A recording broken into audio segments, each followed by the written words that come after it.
Does the government work for us or do we work for the government? Why does the establishment fear change? Tonight, sometimes you have to rock the boat to keep it from sinking. Barack Obama ran for president in 2008 on a simple but deceptive message of hope and change. What his campaign lacked in substance, it made up for in style. In that way, the idea of hope and the promise of change were not concrete proposals by candidate Obama, but facades propped up to allow voters to graft onto candidate Obama their own hopes and aspirations.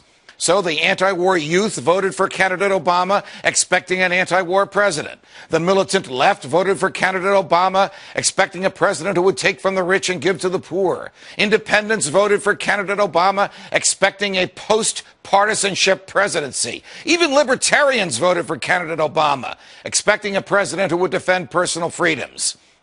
Needless to say, President Obama did not fulfill the promises of candidate Obama. Why? Because each Obama supporter had his own unique idea of what candidate Obama's message of hope and change actually meant. And since candidate Obama's message was murky and malleable, there was hope that each supporter's personal idea of change would be implemented. The campaign was a brilliant fraud. When Americans voted Barack Obama into office in 2008, they did not vote for massive change. They voted for a message tailored to make them think that they were voting for exactly the change that each voter wanted. If Barack Obama had run an intellectually honest campaign on substantive changes and reform, he wouldn't have won. For the same reason that because Ron Paul is campaigning on substantive change and profound reform, the establishment says he can't win. Here's the dirty little secret about change in government. Nobody in power actually likes change. That's why the profound truism about change is that the more things change, the more they stay the same. Because change is so hard and so slow and faces so much opposition from those in power. At the outset of the Revolutionary War, no more than a third of the colonists actually supported revolution. Now, that doesn't mean that the other two-thirds thought that British rule was good for them or even better than the alternative. All it meant was that those two-thirds didn't want to rock the boat, even as the imperial boot pressed harder down on their throats. If it weren't for a small slither of American colonists who were revolutionaries, considered at that time to be radical and out of touch and dangerous, and who were willing to rock the boat, we'd all still be part of the British Empire.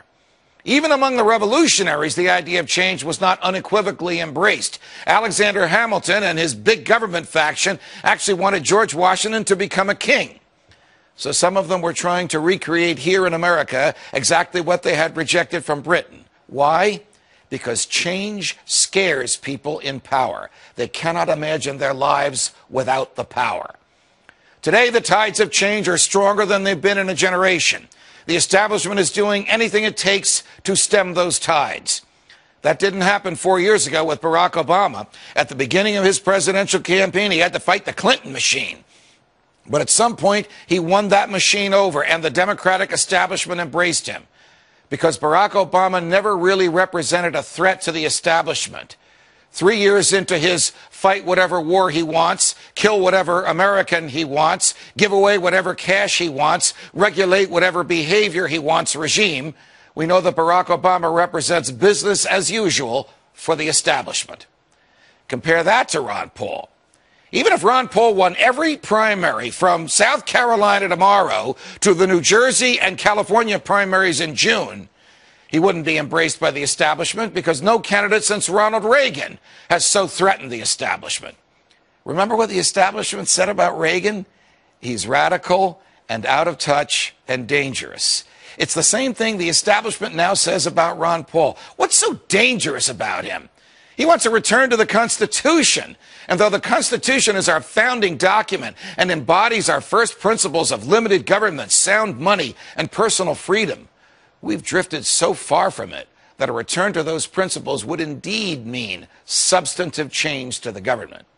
The only danger Ron Paul represents is to the establishment that fears its own loss of power.